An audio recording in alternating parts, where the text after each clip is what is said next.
আচ্ছা, এই পর্যায়ে লোগো ডিজাইনের অধ্যায়ে আমরা দেখব কীভাবে খুব সহজে ফটোশপে এই ধরনের একটা লোগো তৈরি করা যায়। সাধারণত লোগো ডিজাইনের জন্য মেইনলি ব্যবহার করে থাকে ইলাস্ট্রেটার ফাইলগুলি সাধারণত লোগো ডিজাইনের ক্ষেত্রে ব্যবহার করে থাকে, যাতে বায়ার তার ফাইলটাকে ইচ্ছামতো বড়সড় করতে পারে। আর ফটোশপের ফাইলগুলো মেইনলি ব্যবহার করা হয়ে থাকে এই লোগোটা জাস্ট কোনো প্যাকেজিংয়ে অর্থাৎ ছোটো করে কোথাও ব্যবহার ক্ষেত্রে এটা ব্যবহার করে থাকে, যেমন প্যাডে, বিজনেস কার্ডে।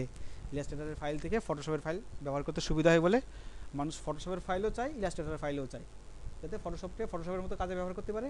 কোনো প্যাকেটে, বিজনেস কার্ডে, প্যাডে, চিঠির খামে, এইসব জায়গায় সাধারণত ফটোশপের ফাইল ব্যবহার করে।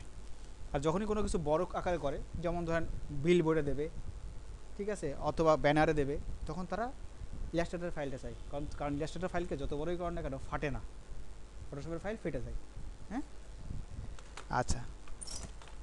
তা মেইনলি লোগো ডিজাইনের জন্য ইলাস্ট্রেটর ব্যবহার করা হয়ে থাকলেও ফটোশপের কিছু ব্যবহার থাকে, সেটা আমরা দেখি এখন কি করে এই ধরনের একটা লোগো ডিজাইন তৈরি করা যায় খুব সহজেই। এটা করার জন্য প্রথমে একটা লোগো ডিজাইনের জন্য নতুন পেজ নিই, কন্ট্রোল এন প্রেস করি। আমরা আপাতত মিনিমাম শুরু করব 800x800 রেজুলেশন পিক্সেল দিয়ে। হ্যাঁ, 800x800 পিক্সেল দিয়ে মিনিমাম শুরু করব।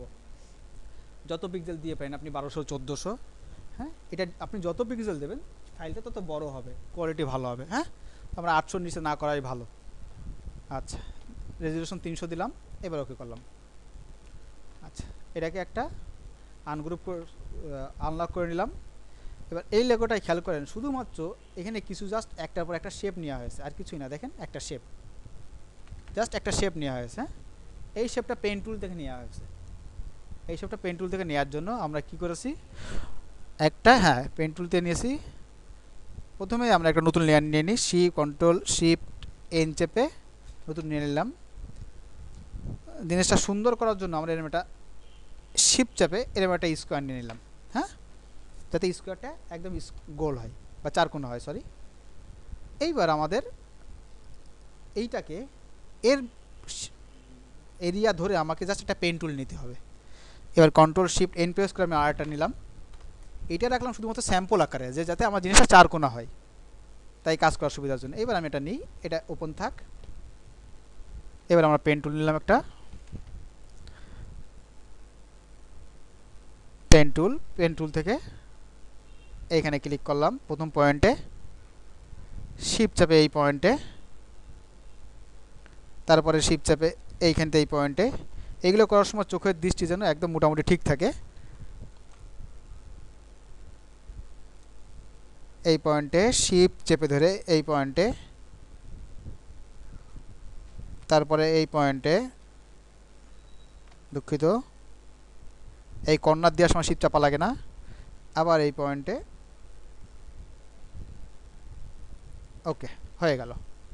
এবার এই পয়েন্টে দিলাম, এখানে আর শিফট চাপবেন না, শুধুমাত্র সোজা দাগ দেওয়ার সময় শিফট চাপতে হয়। এই দিলাম, ওকে, সরি।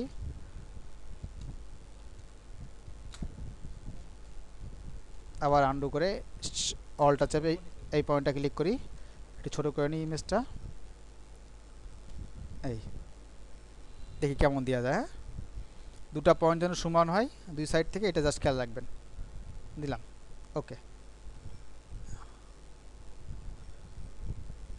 এবার জাস্ট কন্ট্রোল এন্টার চাপ দিলাম। কন্ট্রোল এন্টার চেপে এটাকে যখন এটা কালার দিয়ে আপাতত ফিল আপ করে দিই, একটু ডিপ কালারে নিই, অলটা ডিলেট চাপ দিলে কালারটা চলে গেল। হ্যাঁ, এবার এটা বাদ দিয়ে দিলাম, এটার কাজ শেষ, তাই না? আমাদের ডিসিলেক্ট হয়ে এসেছে। এবার শুধুমাত্র আমাদের একটা গ্রেডিয়ান্ট দিতে হবে, ডান বাটনে ক্লিক। আবার বলি, কখনো কোনো গ্রেডিয়ান্ট এখান থেকে দেবেন না, সবসময় ব্লেন্ডিং অপশন ইউজ করবেন। এক গ্রেডিয়ান্ট অভারলে এখান থেকে একটা সামান্য গ্রেডিয়ান্ট দিয়েছি আমরা, একটা ব্ল্যাক রেখেছি আর একটু জাস্ট লাইট রেখেছি আমরা। ওকে, ওকে, একটা গ্রেডিয়ান্ট হয়ে গেল। আর কোথাও হাত দিইনি আমি।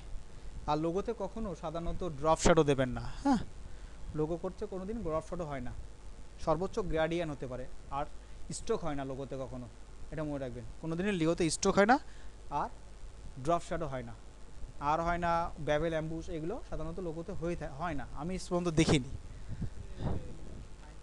এইবার দেখেন, এইটাকে জাস্ট আমাকে মুভ টুল চয়েস করে এটার একটা কপি ডুপ্লিকেট করে নেবো। এটাকে একটু সরাই নিই এই সাইডে, কাজ করার সুবিধার জন্য আর একটু উপরে নিই।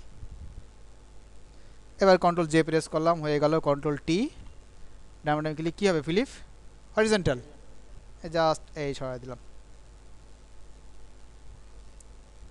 এই ধরেন এই একটা হতে পারে, হ্যাঁ, অথবা যদি মনে করেন এদিক এদিক সরাবো না, এটা এদিক সরাবো, দেন সরাই, ইন্টার চাপ দিলাম, সরা যায়, দুটো চয়েস করে সরাই দিলাম। এবার আসছে, কন্ট্রোল টি প্রেস করে একটু কমাই দিলাম,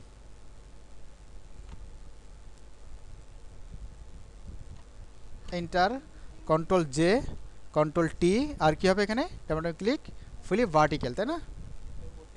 এবার এই উপর থেকে নিচে, না কখনো এক লেভেল, আমি ডুপ্লিকেট করে দিয়েছি না, এই হয়ে গেল। এই শ্যাডোগুলো ঘুরে গেছে কেন বলো দিন?